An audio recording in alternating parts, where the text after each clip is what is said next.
آئیں گے۔ حضرت محمد بن سعید رحمۃ اللہ تعالیٰ علیہ فرماتے ہیں میں نے روزانہ اپنے اوپر لازم کر لیا تھا کہ اتنی مرتبہ درود پاک پڑھوں گا پھر مجھے سونا ہے، تو سونے سے پہلے روزانہ درود پاک پڑھتا۔ تو فرماتے ہیں ایک مرتبہ میں اپنے گھر کے بالا خانے پہ سو رہا تھا، رات کو میں سویا تو اچانک میں نے دیکھا وہ مبارک ہستی جس ذات گرامی پہ میں روزانہ درود پڑھتا تھا آج میرے گھر میں جلوہ افروز ہوئے ہیں۔ سبحان اللہ۔ آقا علیہ الصلوۃ والسلام خواب میں تشریف لے آئے، خواب میں آقا علیہ الصلوۃ والسلام خواب میں تشریف لے آئے۔ فرماتے ہیں میں نے آقا علیہ الصلوۃ والسلام کو دیکھا تو آقا علیہ الصلوۃ والسلام نے فرمایا میرے پیارے امتی جس منہ سے تو مجھ پہ درود پڑھتا ہے وہ میرے سامنے تو لا میں اسے بوسہ دوں۔ سبحان اللہ، اللہ میرے سامنے کر میں اسے بوسہ دوں۔ تو فرماتے ہیں مجھے شرم آئی، مجھے حیا آئی، میں نے سر اپنا جھکا لیا تو آقا علیہ الصلوۃ والسلام نے میرے رخسار پر بوسہ دیا۔ سبحان اللہ۔ آقا علیہ الصلوۃ والسلام نے میرے رخسار پر بوسہ دیا۔ اس رخسار پر بوسہ دینے سے میرا پورا گھر خوشبو سے مہک اٹھا۔ سبحان اللہ۔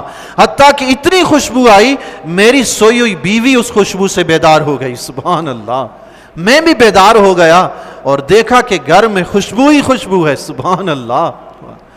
بیوی نے بھی سونگا، میں نے بیوی کو بتایا کہ یہ ماجرا ہوا ہے، اور فرماتے ہیں وہ خوشبو 8 روز تک میرے رخسار سے آتی رہی ہے۔ سبحان اللہ۔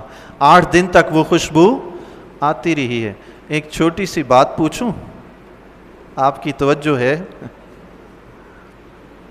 ہمارے ہاں ایک گروہ ہے جب تک دل میں حضور علیہ الصلوۃ والسلام کی عظمت نہیں بٹھائیں گے نا جی، آقا علیہ الصلوۃ والسلام کی عظمت کے بارے میں ٹھوکر ہی کھاتے رہیں گے۔ دل میں آقا علیہ الصلوۃ والسلام کی عظمت، بعد از خدا بزرگ توئی قصہ مختصر، یا صاحب الجمال و یا سید البشر من وجهک المنیر لقد نور القمر لا یمکن الثناء کما کان حقہ، بعد از خدا بزرگ توئی قصہ مختصر۔ بات ختم کر دیں کہ اللہ کی ذات خالق ہے، وہ سب سے اعلیٰ بلند و بالا ہے، اس کے بعد اگر کسی کا مقام اور مرتبہ ہے وہ آقا علیہ الصلوۃ والسلام کی ذات گرامی ہے۔ کچھ لوگ ہیں جو نعوذ باللہ من ذالک، ان کی تقریریں بھی سنی میں نے، گفتگو بھی سنی، اللہ تعالیٰ معاف فرمائے، پتہ نہیں ان لوگوں کو اہل سنت کے ساتھ دشمنی ہے یا آقا علیہ الصلوۃ والسلام کے ساتھ نعوذ باللہ کوئی حسد ہے۔ بڑے دھڑلے سے کہتے ہیں مر گئے نعوذ باللہ من ذالک، مردہ ہیں نعوذ باللہ من ذالک، استغفر اللہ۔ آقا علیہ الصلوۃ والسلام کے لیے یہ لفظ استعمال کرنا اہل سنت بے ادبی سمجھتے ہیں۔ اہل سنت کیا سمجھتے ہیں؟ بے ادبی۔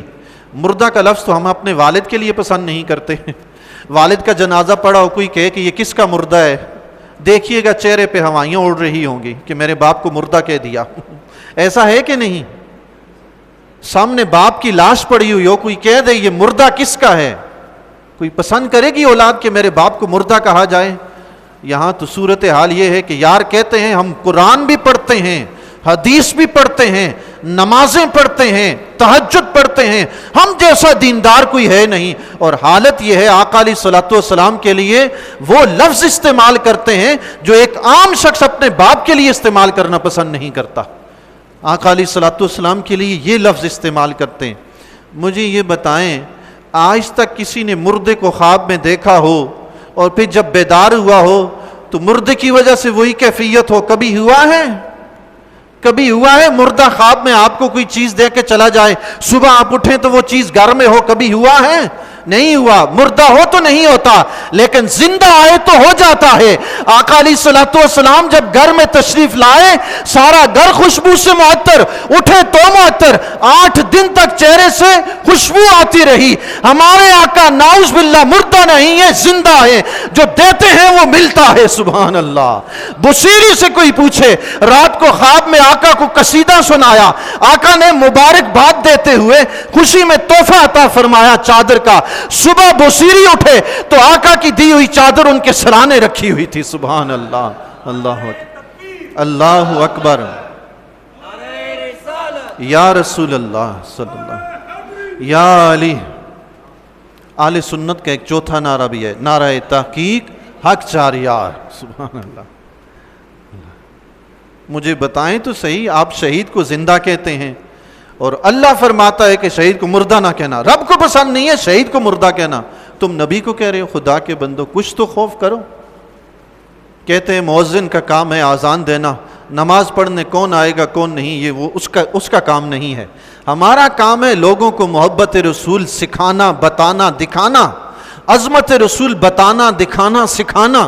کوئی مانے نہ مانے یہ ہمارا کام نہیں ہے، یہ ہمارا کام نہیں ہے۔